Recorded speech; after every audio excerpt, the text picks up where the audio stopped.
Bless up my people. Welcome back to the channel. It's a girl and Isabel Rose. Thanks for all the new subscribers. Thanks to the returning subscribers. If you're new to the channel, subscribe, turn the post notification bell on, put it on all so you won't miss an upload from me. On the road to 20k, help me to get there, my people. So in this one, my people, a senior economist questions why Nigel imposed no new taxes but seeks to make tremendous revenue, as well as fake curry on the market according to CTAC. And Everall Warmington responds to the latest Don Anderson poll. Stay tuned for the details at hand. Don't forget to like, share and subscribe to the channel. Run over to my other platform, subscribe over there, get that channel to 1k for me, please and thanks.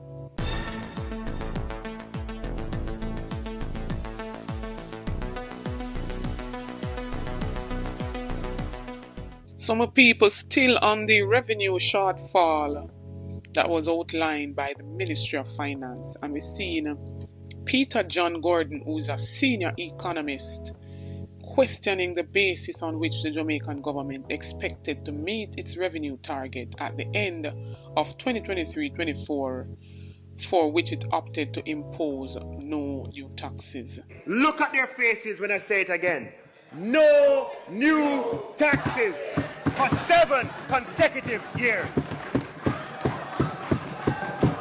Madam Speaker, it makes them delirious because of Jamaica's economic history. They know the potency of that. Some people, they're bragging and boasting about no new taxes, and seems like that has come to bite them in the you-know-what. And so he said, based on the figures reported, revenue collected in 2022-23 financial year was 87.2 billion, with the government expecting to collect 32.7 billion more during the 2023-24 fiscal year. And so his first question to Nigel arises, what is the basis on which revenue was expected to be increased by 38% in 1 year? Remember, them say no new taxes in our people. So how did they expect to make this 37% increase?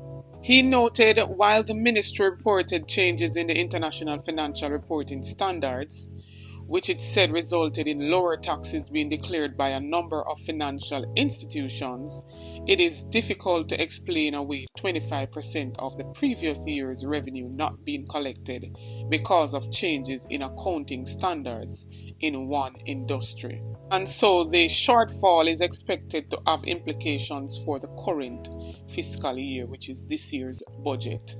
And remember, Nigel said the reason for the revenue underperformance against the budget for the full year 2023-24 was primarily due to the revenue outturn for March. But opposition spokesman on finance Juliet Robinson said that the minister must be transparent about the details of this arrangement, which is projected to generate 45 billion for the current fiscal year. He warned that inaccuracies in projections could undermine public confidence in the national budget, and this has never happened in, times gone until now, my people. And so with them saying a 7th round of no new taxes, how are they planning to make this 45 billion excess than last year? Wanna do the maths, my people, because this maths here, not mathsing. Talk up and tell me what you think about this aspect and the pressing questions that the Economist has, as well as the opposition. Some people, quote unquote, this is a very tough task. I want tough cookie this for him, so we can see how best they're gonna try to maneuver around this, and if they're not gonna come clean to explain to the public what is really going on and how this shortfall will affect this current budget. Because they have the answers, they know. And in this segment, the people, we're seeing Everall Warmington weighing in, on the latest Don Anderson poll that sees the People's National Party with an 8.8, lead over the Jamaica Labour Party since April. And my people, His response comes in a leaked voice note that he was sending to, Jamaica Labour Party members. And so he's basically saying that Don Anderson is not credible and that poll is nonsense. However, he states that the Jamaica Labour Party has significant work to do. And we're seeing this latest Don Anderson poll making its round on social media, and a whole heap of debate surrounding it, my people. We even seen journalists asking the Minister of Information, Nesta Morgan, about it, and my people, he gave a lousy response as usual. He pick and chooses when to speak on certain matters, but yet still, he couldn't come out front like how we see Warmy and come up now and answer and say whether it is credible to him or not. That's his opinion. And so this Minister of Information, him not radiating in my book. He cannot answer direct question. He cannot answer nothing that really arises when it pertains to, the people of Jamaica. Him go round, him beat round the corner. I don't know who him hide from. But me I make gonna listen for him response just the same. But when I take in what Warmington had to say in its entirety. For Liberates, people have been asking about this Don Anderson poll. Liberates have called me, Liberates have inquired. These polls are not credible. Sure, we underperformed in some areas in the last local government election. We have a lot of work to do. However, it's nonsense from Don Anderson to suggest the LP is 8 points behind immediately after parish council election, where we won majority of the corporations. It's a sham. It's a poll commissioned by the PNP. What it did then, I had to throw it away because it was poor garbage, nonsense he gave. Areas like Elizabeth Penn, Windsor Road, Windsor Avenue, McVickers Lane, Duncan's Pen. It showed me losing those areas. He all included Olmsted as part of the constituency, if Olmsted is not part of the constituency. And showed me Warehead in Oldham North is the PNP division. So I knew right away that's what a bunch of garbage he did there. We in Area Council 2, we have conducted several polls over the years to determine our movement in Area Council 2. And at the same time, the Anderson had been doing polls. And what it did not reflect nothing close to what we found. All of us spreading the message about programs put in place by our party. People who benefit from government initiatives often don't speak about it. We must improve how we communicate and interact with people. Stay on the ground, do the work necessary for the people and on behalf of the people and for the people. Will reward us. At this stage, Area Council 2 is planning another series of workshops. We did polls before the election. We did a poll after the parish council election. We'll be meeting in retreat on the 19th of May here in Old Harbour to look at each division and each constituency to see where poll will be necessary, that is genuine poll, to see what we need to do, where we need to go, what work we need to do. We are starting here in Area Council 2. So it's going to be an all-day retreat and workshop for the leadership of Area Council. That is the constituency chairpersons and divisional chairpersons and key workers in constituency. I may go further with Don Anderson is rubbish. Almost on the eve of the country's 17th general election, an RJR Commission Don Anderson poll had found Portia Simpson Miller's People's National Party and the Andrew Willis-led Jamaica Labour Party to be in a tight race. The poll, which was conducted from February 13 to 16, 2016, among 1,093 people, with a margin of error plus or minus 3%, showed the PNP with 30.8% popular support, slightly ahead of Jamaica Labour Party on 27.5%. PNP has moved 3.8% points since January when Don Anderson conducted his last poll, while the JLP has improved by 5% points. This was from the publication then that RGI did. Let's say what they said, I feel very, very good when there's a level of enthusiasm and positivity that's evident among PNP workers and supporters, and the uncommitted are breaking for us. So we are very confident. This was PNP campaign director then Peter Phillips. A release of the poll result then, he said, is more good news for the PNP, which came out ahead of the JLP in the most recent Gleaner Addison poll. Then in 2016. That poll conducted on February 4, 5, 6, and 7 found the PNP 4 percentage points ahead of us. Some 33% of those polled said they would vote for the PNP, while 29% said they would vote for JP. As the campaign enters its final lap for Thursday election, the 70-year-old Professor Simple Miller was making the rounds across the island seeking to make sure the PNP does not become a one-term government. She visited several constituencies. She was down in St. Elizabeth with Darren Powell, Northwest St. Elizabeth. He lost. Southwest St. Elizabeth was won by Buchanan by 13 votes in 2011, but was facing stiff challenge then, and Floyd Green beat him. Simpson Miller was also in Keith Walford Southwest St. Anne constituency, which PNP won by 822 votes in 2011. He lost to Xavier Main. She also visited Central St. Mary, which was won by Dr. Guy by 2,789 in 2011. And Sharon Folks Abraham, West Central St. James, which was won by 673. Morris Guy almost lost. Then, Folks Abraham lost. Simpson Miller also visited Arnold when named Orlando Brown. And she tried to show up all of these marginal seats. She also visited Phyllis Mitchell in Northeast St. Catherine. And she lost. With all that was done then, the GLP came out ahead, and we won that election, regardless of what Dan Anderson said. Be brave. I've been through this and I ignored every poll that Dan Anderson has done. Truth is, liberates. We have work to do, all of us, spreading the message about programs put in place by our party. People who benefit from government initiatives often don't speak about it. We must improve how we communicate and interact with people. Stay on the ground, do the work necessary for the people and on behalf of the people and for the people.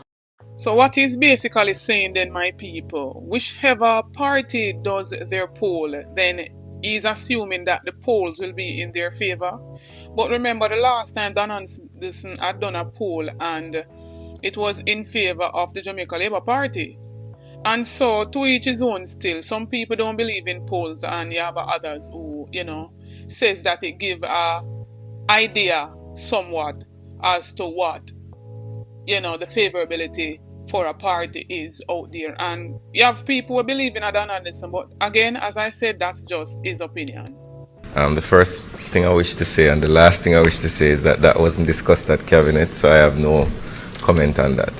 Could you go on to your next question, please? The Information Minister's duty is to transfer information from Cabinet to the country, which I do here every Wednesday and which you're a part. Additionally, to manage agencies such as Jamaica Information Service from an oversight policy perspective, PBCJ, Jamaica Information Service, and so on. The assessment of my performance or lack thereof is determined by the Prime Minister's actions and decisions. So I can't comment on my own performance. I have to wait on Prime Minister, the Cabinet, and the public to comment on that. And last but not least, we've seen in our latest revelation via CTOC, that's a counter-terrorism organization of crime, saying that there are fake curry selling at a particular location in Mandeville. My people might be selling in other areas, so be on the lookout for that. They are saying that it's not real curry.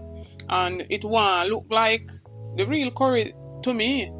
It look like even the whole Better Pack type of curry, or we don't know who mimic it, where them I try for do. But my people, we health our wealth and have to be careful out there. But I want to take in that video here. It looks like curry, may even taste like curry, but is it? Well, according to the Counterterrorism and Organized Crime Investigations Branch, CTOC, it's not. Most of our reports, would have mentioned sneakers and pharmaceuticals, but this morning they're moving to the food item, which is curry. And it is a sad day for us because these criminals, I call them criminals, they have no care whatsoever about the human element. All they care about is making money. Head of the Intellectual Property Rights Unit, DSP Victor Barrett, says the goods were found at a supermarket in Manchester on Wednesday. According to DSP Barrett, although the curry powder bears the same packaging of a popular local brand, the content inside the package was reportedly not made by the rights holder. When you buy a curry and you're not sure what the process is or the process that they put the curry through. You don't know how it is done. So there's no guarantee that you're buying a curry with a certain standard as opposed to buying a curry from the rightful owner. The goods were estimated to be 3.2 million Jamaican dollars. The police couldn't readily say how many of the curry powder was sold already or even who bought it. The issue with products like these is that the public oftentimes don't realize until it's too late. Then there's the issue of tracing the origin of the product in the event that someone gets sick. During a recent press conference, head of the Jamaica Intellectual Property Office, Lily Claire Bellamy, explained the process similar to buying a counterfeit shirt. If you put on that t-shirt and your skin changes color or it starts to peel off, who are you going to go to for redress? It has no owner. So you cannot follow. So there's no redress for you as a consumer if you utilize a good that has no real owner. So how then can the public know the difference? CTOC says it's ramping up public awareness sessions island-wide. In the meantime, it's urging citizens to purchase from reputable sources. And I am not pointing any finger, pinpointing out anybody, but most of the times, my people, the China, them are bringing them fake stuff there in the country. The China, them are go out in country, go try to mimic the original things them and bring them back in Jamaica to sell them. I want to hear from yourself that those fake curry cost or values 3.2 million Jamaican dollars. So my people, as I say, you be on the lookout, make sure say read up on the labels and make sure you look and see what you consume, because if nothing really and truly happen to none from these products, you know nobody if trace it back too. And so you might not even get no compensation, and family might not even get no compensation. So you be on the lookout. But when talk up in the comment section and tell me what you think about everything that was said in this video. Drop on honest thoughts and opinions and let us reason, my people. Don't forget to like, share and subscribe to the channel, or run over to my other platform, Instagram and Facebook, and follow me over there at Anisabel Rose. Check out the YouTube store, make a purchase, it goes in support of the channel. Check out the YouTube membership, you get a lot of benefits by becoming a member. We do notifications, shout out in each and every video to be a part of that. All you have to do is be the first to like, comment, subscribe, and you'll be featured in the following video to come. This notification shout out goes to Major Daps. Big up yourself, Major Daps. Thanks for the continued support from each and every subscriber. New viewers, come on board, journey with me, join the family. Subscribe to the channel, like up the videos, share out the videos. Support the ABR movement by playing your part. On the road to 20k, help me to get there, my people. Get this video to at least 3,000 likes and share out that one here so others can be aware of what is going on. Stay tuned for more videos, stay tuned for more updates. Want Anisabel Rose to do your promotion? You can link me up on my email. It's going to be in the description, and it's an affordable price for you to promote with this channel. Big up on yourself.